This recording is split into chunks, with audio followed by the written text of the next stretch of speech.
안녕하십니까. 2022년 2월 7일입니다. 월요일이고요. 오늘 함께 보실 말씀은 요한복음 11장 28절에서 37절까지 말씀입니다. 오늘 본문에서 나사로가 죽은 이후에 이제 예수님께서 마르다와 어제 대화하시고 오늘 마리아가 예수님을 찾아오게 됩니다.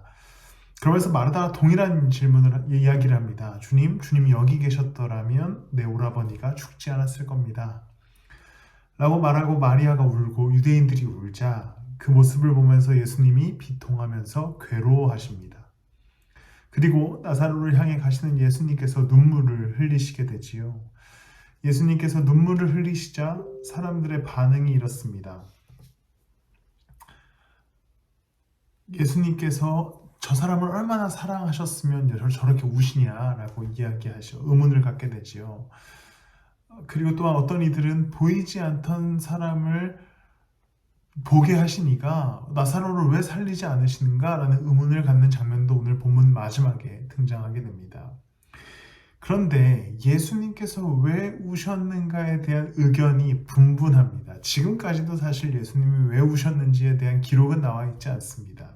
어떤 이들은 예수님이 나사로의 죽음 때문에 좀 그 연민의 감정 때문에 울었다. 혹 어떤 분들은 예수님이 그 죽음의 권세 앞에서 분노하셔서 우셨다. 혹은 어떤 사람들은 해석하기를 나사로의 죽음을 보면서 당신께서 맞이할 죽음에 대한 공포 혹은 두려움 때문에 우셨다라고 이야기하기도 합니다.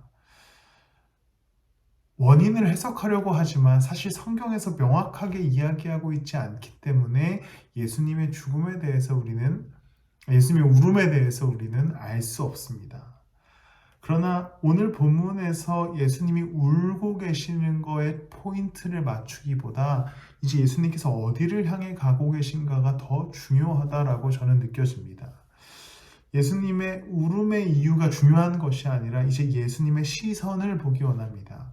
사람들은 나사로의 죽음에 슬퍼하기도 하고 또 예수님의 행동에 관심을 갖기도 하고 또한 예수님이 계시지 않아서 나사로가 죽었다라고 비통해하는 사람들도 있었고 또 왜 예수님이 능력을 펼치지 않는가에 대한 의문을 갖는 사람들도 있었습니다. 그러한 틈바구니 속에서 예수님이 향한 곳은 나사로를 향해 가시게 됩니다. 어떠한 이야기거리들, 어떠한 억측들에도 상관없이 예수님은 나사로를 향해 가고 계셨고 그것은 곧 생명을 향해 가고 계셨던 것입니다. 예수님은 비통한 마음으로 이제 생명을 향해 가십니다. 연민이었을지 분노였을지 두려움이었을지 알 수 없지만 그 눈물 속에서 분명한 것은 예수님은 나사로를 살리기 위해 가고 계셨다는 것입니다. 그 비통한 감정, 슬픔의 감정 속에서 예수님이 바라본 곳은 이제 이 나사로를 살리시고 생명을 주기 위함이었습니다. 예수님은 그 동일한 시선으로 이제 각자의 삶을 살아가는 우리에게도 오시게 됩니다. 우리를 향해 예수님께서 연민의 눈물을 흘리시기도 하고 때로는 우리의 죄의 문제로 인해 분노하실 수도 있고 때로는 어떠한 마음으로 우리를 향해 비통해하고 계실 수도 있습니다. 그러나 예수님께서 나사로를 향해 생명을 주시기 위해 걸음을 옮기셨던 것처럼 이제 삶의 자리를 살아가는 우리를 바라보며 예수님께서 동일하게 가지시는 감정은 생명입니다. 우리의 삶의 자리에서 생명을 주시기 위해 예수님은 우리의 삶의 자리에 찾아오시고 우리 가운데 그 생명을 허락하여 주십니다.